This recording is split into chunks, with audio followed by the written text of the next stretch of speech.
सचमुच में जो हुआ है अडानी का किस्सा, उसको पहले समझ लें कि कैसे हुआ है। अगर दुनिया में जो बड़े बड़े अमीर लोग हैं, अगर उनको हम देखें तो उन्होंने कोई टेक्नोलॉजी डेवलप की है या उन्होंने कोई फाइनेंस में कुछ किया है और उससे वो अमीर हुए हैं।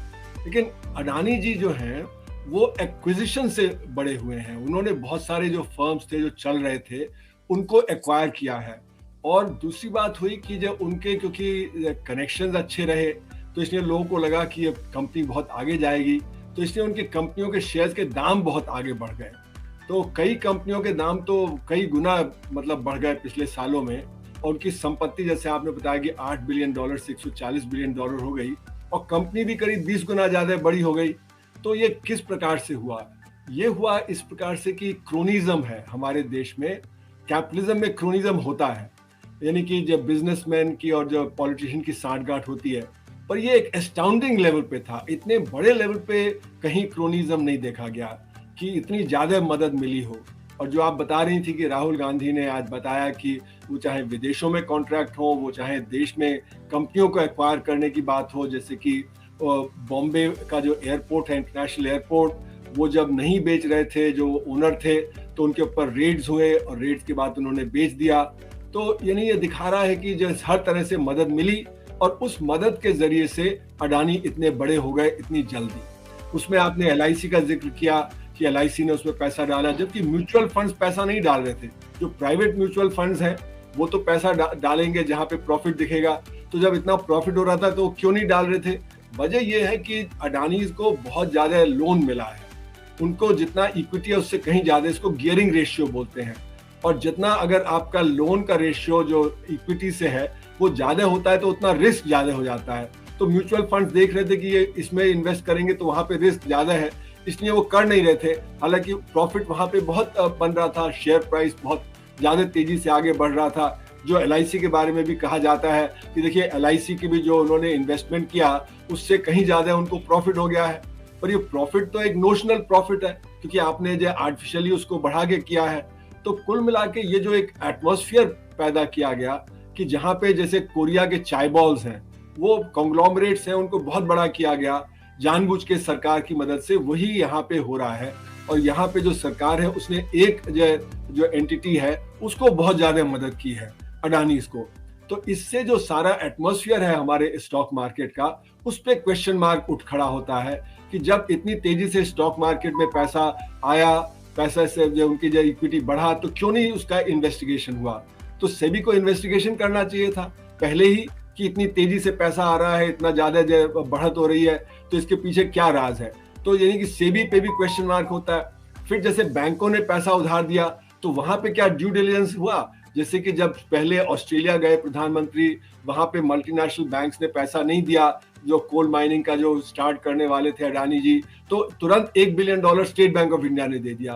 तो क्या स्टेट बैंक ऑफ इंडिया में क्या जो हमारे RBI के जो नुमाइंदे नहीं है, तो उन्होंने क्यों नहीं क्वेश्चन रेज किया कि भाई क्या ड्यू डिलिजेंस किया गया, क्या नहीं किया गया?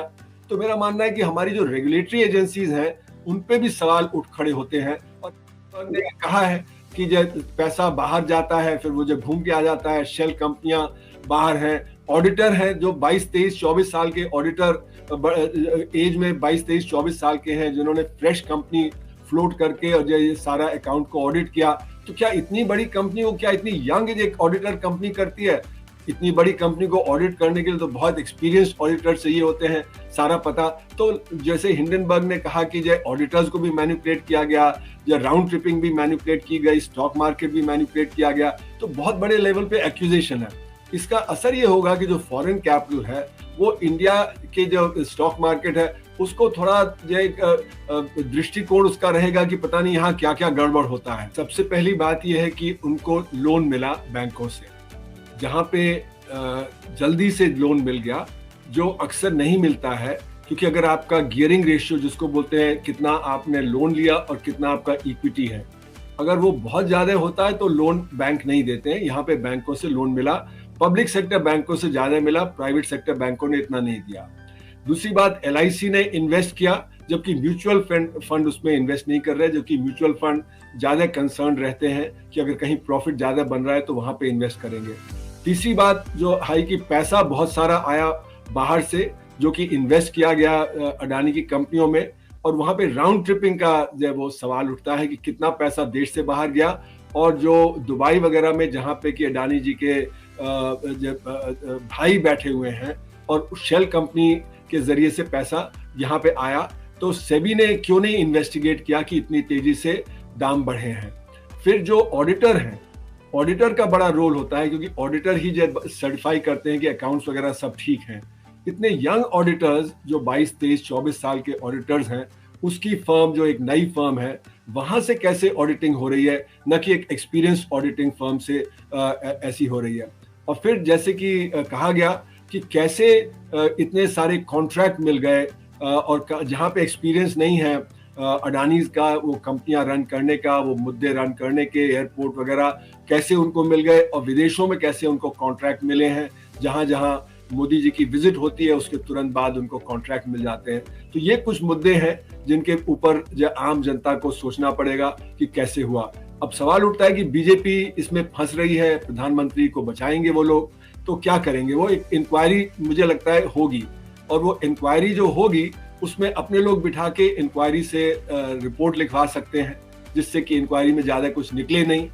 तो उससे होगा क्या कि इंक्वायरी लंबी चलेगी, और उतने बीच में जनता जब थोड़ी थक जाएगी, परेशानी जब उनकी कम हो जाएगी, तो उसको फिर लीपापोती करके किया जा सकता है। हमने पहले भी देखा जेपीसी में जब ये बात उठी थी हर्षद मेहता के समय पे, तो एक वाक्य पे जेपीसी में बड़ी हंगामा हुआ कि I will not lose sleep over the rise of the stock market. पे बड़ा हंगामा हुआ था, आपको याद होगा 93 में। तो अभी भी ये हो सकता है, और उस समय भी रामेश्वर ठाकुर को रिजाइन करना पड़ा था, फाइनेंस मिनिस्टर को रिजाइन नहीं करना पड़ा था। जो हर्षद मेहता का एपिसोड हुआ, उनको एक तरह से बलि का बकरा बना दिया था। तो ये भी हो सकता है कि अभी भी कुछ इसी तरह से किसी और को बलि का बकरा बना दिया जाए, अडानी को छोड़ दिया जाए, क्योंकि जेपीसी को भी डोमिनेट तो यही करेगा। इसलिए मेरा मानना है कि सुप्रीम कोर्ट मॉनिटर्ड इंक्वायरी के साथ ज्यादा चांस है कि वहां पे कुछ इंडिपेंडेंट जजेस उसमें रहे, तो हो सकता है कि कुछ बातें ज्यादा ठीक से खुलासा होके बाहर निकल आए।